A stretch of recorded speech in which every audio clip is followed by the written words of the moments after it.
어제 강서구청장 진교훈 후보의 개소식에 다녀왔습니다. 진교훈 후보, 진격하라, 교체하라, 그래서 대한민국의 훈풍을 불게 하라, 이렇게 이야기했습니다. 진교훈, 진격하라, 그리고 교체하라, 그래서 대한민국의 훈풍을 불게 하라. 저희들 어제 그 자리에서 깜짝 놀랐습니다. 어떻게 이렇게 말을 잘하지? 진교훈 후보가 정말 말을 잘합니다. 그런데 살아온 어머니의 얘기부터 어떻게 이렇게 따뜻하게 이야기를 하지?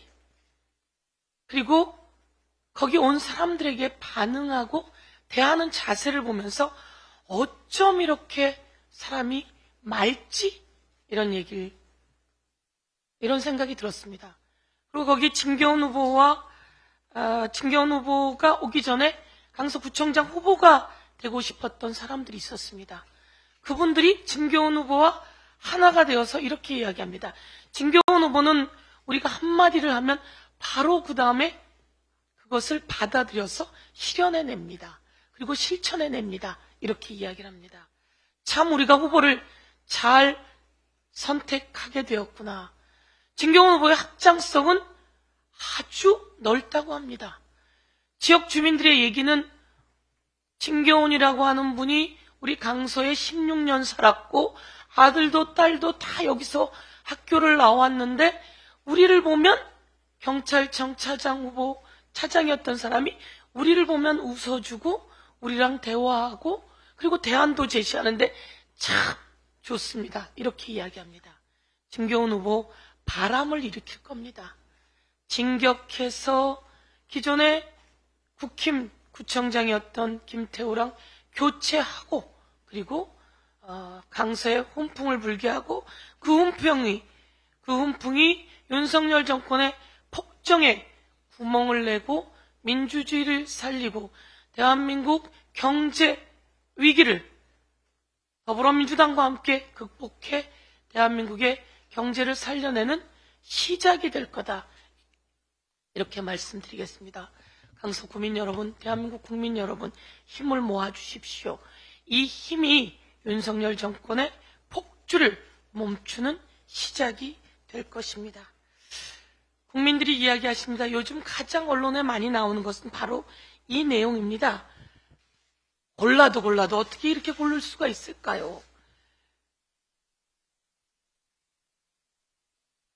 최상병 사건 수사를 은폐하고 있는 은폐, 과거 자기가 있었던 군의 사망 사건을 은폐하는 의혹을 갖고 있는 은폐 신원식, 그리고 주식을 파킹했다고 하는데 참 대단합니다. 몇 년 사이에 재산이 140억이 늘었다고 하면서 주식 파킹, 민폐를 벌리고 있는 김행, 그리고 과거 언론을 탄압하고 그리고 문화를 말살해 갔던 적폐, 이 은폐, 민폐, 적폐의 신원식, 김행, 유인총, 어떻게 이런 사람들을 장관으로 이렇게 골라냈을까요? 이렇게 고르기도 쉽지 않을 거다 이야기를 합니다. 바로 3패 후보라고 얘기하는데요. 그러면 국민 여러분, 언젠가부터 인사검증위원회가 바뀌었습니다. 인사검증단이 한동훈 법무부 장관 산하에 있습니다. 한동훈 법무부 장관은 그동안 인사검증을 어떻게 한 겁니까?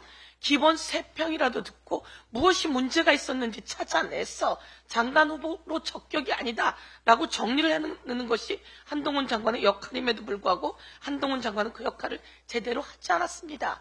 장관 역할 방기로 한동훈 장관 자격 상실입니다. 그리고 이렇게 고르기 어려운 이런 사람들 참 그렇게 골라낸 배후에는 누가 있는지 윤석열 대통령 다시 돌아보고 모두 사퇴시키고 모두 철회하고 국민 앞에 사과해야 합니다. 마지막 한 말씀만 더 드리도록 하겠습니다. 윤석열 정권이 겨우 0.74%로 승리하고 야당을 말살하고 죽이기에 나섰습니다. 야당 대표가 내일은 영장실질 심사를 받는 자리가 됩니다. 이재명 대표의 변호사였던 박균택 변호사가 정리한 내용들에 의하면 대북 송금 관련해서는 내용이 없습니다. 800만 불이나 대신해서 줬다 그러는데 이재명, 김성태 서로 통화 기록 하나 없습니다. 문자 하나 없습니다. 이 정도 되면 통화나 문자 나와야 되는 거 아닙니까? 그럼에도 불구하고 이것을 가지고 여러 가지로 검찰의 비리로 코가 끼어 있는 김성태를 인질로 이재명 대표를 체포영장을 발부하고 내일 영장실질심사를 받게 했는데요. 이것에 대해서 이재명 대표는 결백하다고 말씀드리겠습니다. 백현동 식품연구원 관련해서도 말씀드리겠습니다. 식품연구원 땅을 53%를 벌써 당시 기부 체납 받았습니다. 성남시가 이재명 대표가 53%나 기부 체납 받았는데 왜 더 안 받았냐고 요구를 합니다. 이것에 대해서 또한 결백함을 말씀드리겠습니다. 그리고 위증교사 이런 이야기 있는데요. 이와 관련해서는 정확하게 그 내용이 아니다라고 말씀드리겠습니다.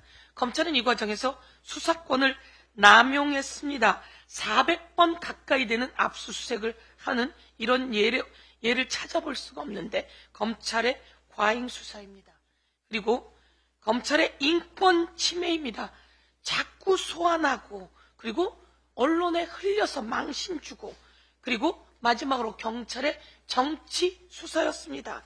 조기 소환해서 비회기 때 체포영장 냈으면 됐음에도 불구하고 질질 끌다가 늦장 소환하고 회기가 됐어야 체포영장을 발부한 것은 이들의 정치적 수사였다. 그래서 법원은 증거인멸의 우려, 도주의 우려가 없고 방어권이 필요하고 제1야당의 당무 일정이 필요합니다.